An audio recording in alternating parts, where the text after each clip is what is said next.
Hello बच्चों, ज्ञानदीप में आपका स्वागत है। आज हम पढ़ेंगे सरफरोशी की तमन्ना, जिसके लेखक हैं मनमथ नाथ गुप्त। प्रसिद्ध क्रांतिकारी मनमथ नाथ गुप्त का जन्म 7 फरवरी 1908 को हुआ था। 13 वर्ष की उम्र में ही ये स्वतंत्रता आंदोलन में कूद पड़े थे। आत्मकथा सहित अनेक पुस्तकें लिखी। प्रकाशन विभाग भारत सरकार की पत्रिका आजकल के संपादक रहे। इनकी प्रसिद्ध पुस्तकें हैं गांधी और उनका समय, सर पर कफन बांधकर, शहादतनामा आदि। 26 अक्टूबर 2000 को इनका स्वर्गवास हो गया। तो चलिए बच्चों पढ़ते हैं सरफरोशी की तमन्ना। सरफरोशी यानी अपने को बलिदान करना, और तमन्ना इच्छा, अपने को बलिदान करने की इच्छा, अपने को अपने देश के लिए बलिदान करने की इच्छा। हमारे देश में जब आज़ादी नहीं मिली थी तो अनेक क्रांतिकारियों ने आज़ादी की लड़ाई में भाग लेकर, आज़ादी की लड़ाई में योगदान देकर भारत को आज़ादी दिलाए, जिनमें से मुख्य क्रांतिकारी हैं महात्मा गांधी जी, सुभाष चंद्र बोस, लाला लाजपत राय, चंद्रशेखर आज़ाद, जवाहरलाल नेहरू, बाल गंगाधर तिलक। इन क्रांतिकारियों ने अपने देश को आज़ादी दिलाने में योगदान दिया और अपने देश को आज़ादी दिलाने में इतने गीत भी लिखे गए कि क्रांतिकारियों के दिलों में वो जोश भर दे, उमंग भर दे, और वे उसी जोश और उमंग के साथ अपने देश को आज़ादी दिलाने में जुट जाए। अनेक आंदोलन भी किए गए, जिनमें से काकोरा कांड एक आंदोलन है, जिसके बारे लेखक इस पाठ में बताते हैं। तो अपने देश के लिए आज़ादी दिलाने के लिए हर एक जवान तैयार था, कर गुजरने की चाहत थी, और वे अपने देश के लिए कुछ भी करने के लिए तैयार थे। और ये गाना जो बहुत ही प्रसिद्ध है, उस गाने को सुनकर लोगों में जान आ जाती थी और वे फिर से तरोताजा होकर अपने देश के लिए उठ खड़े होते थे, लड़ने के लिए तैयार हो जाते थे और पूरा चार्ज में आ जाते थे। सरफरोशी की तमन्ना अब हमारे दिल में है, देखना है जोर कितना बाजुए कातिल में है। तो चलिए पढ़ते हैं सरफरोशी की तमन्ना। प्रस्तुत पाठ स्वतंत्रता सेनानी मनमथ नाथ गुप्त के संस्मरण पर आधारित है। स्वतंत्रता यानी आज़ादी, संस्मरण यादें। ये जो कहानी है, ये जो संस्मरण है लिखा हुआ है, ये मनमथ नाथ गुप्त की यादों पर लिखा गया है। मनमथ नाथ गुप्त जो है वे भी आज़ादी के समय में थे और उन्होंने अपने आँखों से ये अपने देश के लिए लड़ते हुए सैनिकों को देखा है, और उसी का कोई अंश इस कहानी पे, इस संस्मरण में अपनी यादों के द्वारा लिखे हैं। काकोड़ी कांड में अनेक क्रांतिकारी पकड़े गए। राम प्रसाद बिस्मिल, राजेंद्र नाथ लाहिड़ी और रोशन सिंह को फांसी की सजा हुई। फांसी की सजा सुनाए जाने वाले दिन स्वतंत्रता सेनानियों की मानसिकता को उजागर करता है यह संस्मरण। और काकोड़ी कांड में अनेक क्रांतिकारी पकड़े गए, जिनमें से राम प्रसाद बिस्मिल, राजेंद्र नाथ लाहिड़ी और रोशन सिंह को फांसी सुनाई गई। और जब उन्हें फांसी की सजा सुनाई गई तो उनकी मानसिकता को उजागर करता है यह यादें कि उस समय उसके दिमाग में क्या चल रहा था। आज़ादी के समय जब ये लोग कूदे थे तो वे इतना जोश और उमंग के साथ, उनको इच्छा थी कि अपने देश के लिए कुछ कर गुजरे। तो वे जब उन्हें फांसी की सज़ा सुनाई गई तो उस फांसी की सज़ा को सुनकर वे लोग घबराए नहीं और ना ही दुखी हुए। वे लोग बहुत जोश में भर गए कि वे अपने देश के लिए कुर्बान होने जा रहे हैं। और इन्हीं 3 क्रांतिकारियों के बारे में ये संस्मरण है। यह दिन यूं तो दूसरे दिनों जैसा ही था, पर भारतीय क्रांतिकारियों के इतिहास में एक विशेष दिन था। बोलते ये जो दिन था हर दिन की तरह था, लेकिन भारतीय क्रांतिकारियों के लिए एक विशेष दिन था। उस दिन सब सुबह सुबह उठ गए। कैदी रसोइये ने विशेष खाना बनाया। सब कोई, जितने भी कैदी थे वे सब सुबह सुबह उठ गए, और जो कैदी रसोइया था वो बहुत ही अच्छा खाना बनाया उस दिन।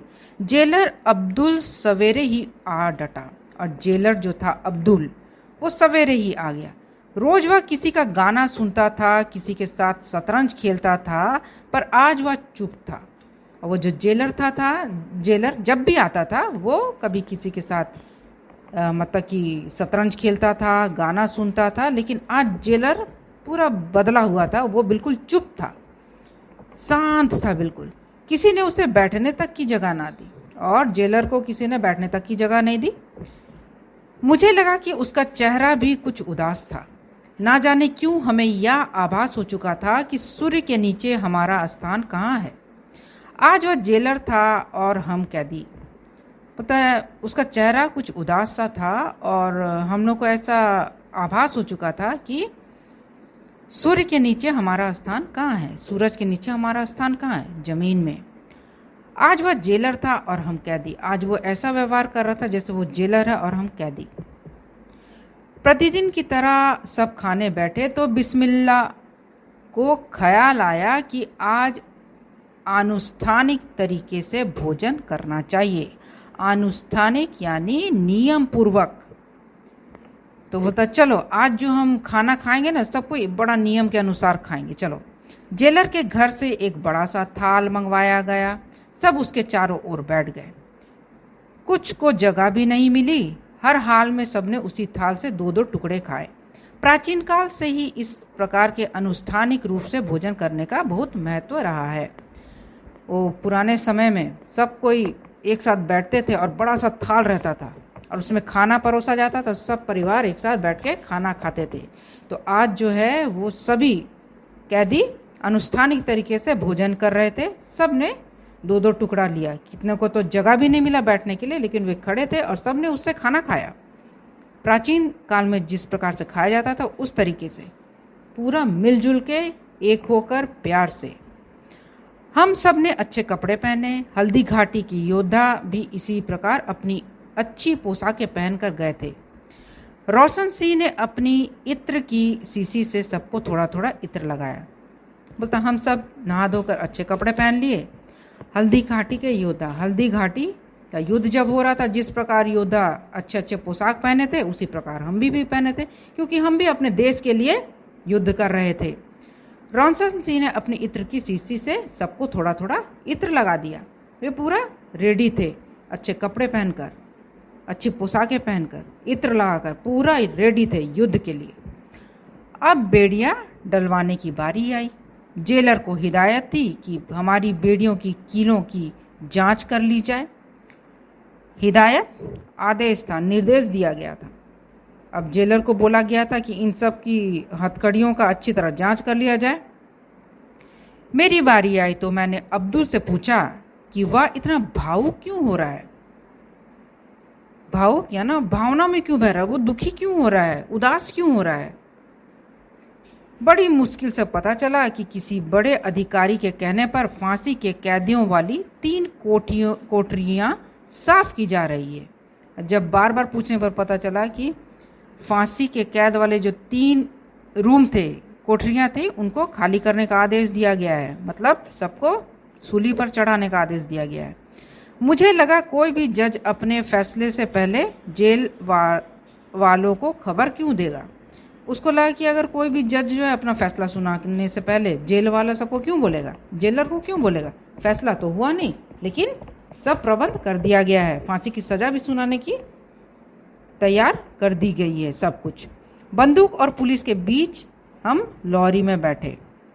अब सब कोई जो है बंदूक और पुलिस के बीच में लॉरी में बैठे। हमने रोज की तरह क्रांतिकारी गीत गाने शुरू किए। अब क्रांतिकारी लोग का एक गीत था, वो सभी जोश में गाने लगे। सरफरोशी की तमन्ना अब हमारे दिल में है, देखना है जोर कितना बाजुए कातिल में है। रास्ते में हमने एक ऐसी गाड़ी देखी जिसमें सामान लदा हुआ था। हर सामान पर एक कागज चिपका था।